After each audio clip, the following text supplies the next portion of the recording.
இதுக்கு இன்னொரு பக்கமும் இருக்கு. இங்கே இந்த பாஸ்டன் பிராமின் மாதிரியே இங்கிலீஷ் டிக்ஷனரியில் பறையா அப்படின்ற ஒரு வேர்டே வச்சிருக்கிறாங்க. இதை நீக்க வேண்டும்னு நாமெல்லாம் பல பேர் சொல்லியிருக்கிறோம். ஆனால் அதுக்கு எந்த நடவடிக்கையும் எடுக்க முடியலன்னு வைங்களேன். அது எதுக்காக அந்த வார்த்தையை பயன்படுத்துகிறாங்கன்னா, அவுட்காஸ்ட் அப்படின்ற மாதிரி ஒரு அர்த்தத்தில் பயன்படுத்துகிறாங்க. ஆங்கிலேயர்கள் இந்தியா வருவதற்கு முன்பு அவங்களுக்கு இந்த வேர்டு தெரியாது.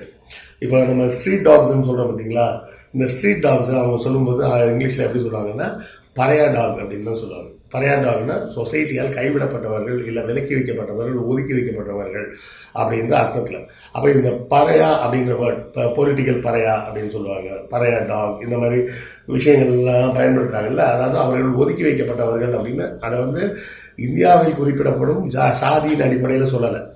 ஒரு குறிப்பிட்ட விஷயத்துல இருந்து ஒதுக்கி வைக்கப்பட்ட ஒருத்தரை குறிப்பதற்காக அந்த வார்த்தையை பயன்படுத்துகிறாங்க.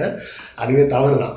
அதை போலவே ஒவ்வொரு நாட்டிலும் தன்னை உயர்வாக நினைத்து கொண்டு, அதாவது இந்த பறையான்ற வேர்டுக்கு அப்படியே ஆப்போசிட் வேர்டாக அவர் உருவாக்கிய வார்த்தை தான், இந்த ஆலிவர்ன்றவர் உருவாக்கிய வார்த்தை தான் இந்த பாஸ்டன் பிராமின் அப்படின்ற வார்த்தை.